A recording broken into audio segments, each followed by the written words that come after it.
بسم اللہ الرحمن الرحیم۔ تمام بھائی اور بہنوں کو السلام علیکم۔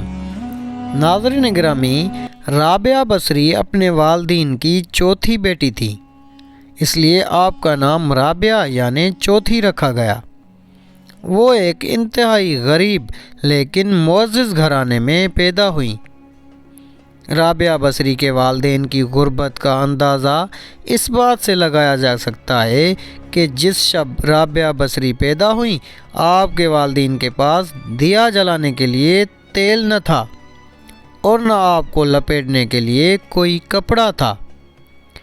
آپ کی والدہ نے آپ کے والد سے درخواست کی کہ پڑوسیوں سے تھوڑا تیل ہی لے آئیں تاکہ دیا جلایا جا سکے۔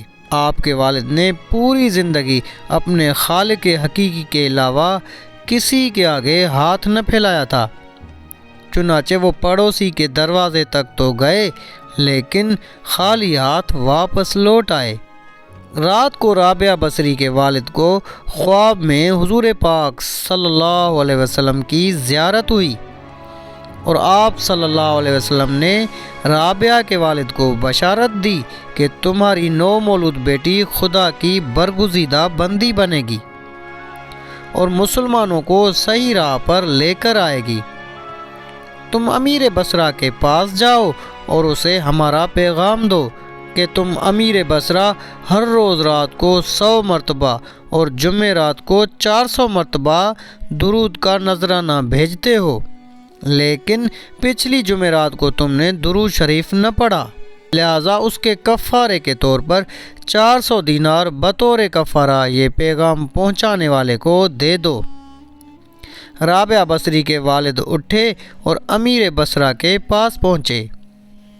اس دوران آپ کی آنکھوں سے خوشی کے آنسو جاری تھے۔ جب امیر بصرہ کو رابعہ بصری کے والد کے ذریعے حضور پاک صلی اللہ علیہ وسلم کا یہ پیغام ملا تو وہ یہ جان کر انتہائی خوش ہوا کہ وہ نبی آخر الزماں صلی اللہ علیہ وآلہ وسلم کی نظروں میں ہے۔ اس نے شکرانے کے طور پر فوراً 1000 دینار غربا میں تقسیم کرائے اور 400 دینار رابعہ بصری کے والد کو ادا کیے اور ان سے درخواست کی کہ جب بھی کسی چیز کی ضرورت ہو بلا جھجک تشریف لائیں۔ کچھ عرصے کے بعد رابعہ بصری کے والد انتقال کر گئے۔ اس اثنا میں بصرہ کو سخت قحط نے اپنی لپیٹ میں لے لیا۔ قحط کے دوران آپ رابعہ بصری اپنی بہنوں سے بچھڑ گئیں۔ رابعہ بصری ایک قافلے میں جا رہی تھی کہ قافلے کو ڈاکوؤں نے لوٹ لیا اور ڈاکوؤں کے سردار نے رابعہ بصری کو اپنی تحویل میں لے لیا اور آپ کو لوٹ کے مال کی طرح بازار میں لونڈی بنا کر بیچ دیا۔ آپ کا آقا آپ سے انتہائی سخت محنت اور مشقت کا کام لیتا تھا، اس کے باوجود آپ دن بھر کام کرتی اور رات بھر عبادت کرتی رہتی اور دن میں بھی زیادہ تر روزے رکھتی۔ اتفاقاً ایک دفعہ رابعہ بصری کا آقا آدھی رات کو جاگ گیا اور کسی کے گریہ و زاری کی آواز سن کر دیکھنے چلا کہ رات کے اس پہر کون اس طرح گریہ و زاری کر رہا ہے۔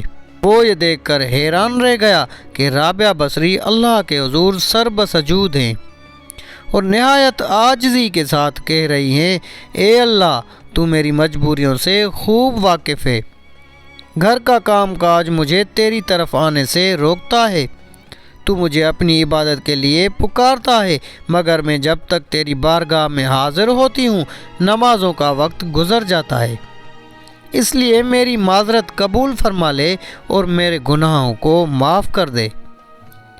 اپنی کنیز کا یہ کلام اور عبادت کا یہ منظر دیکھ کر رابعہ بصری کا مالک خوف خدا سے لرز گیا۔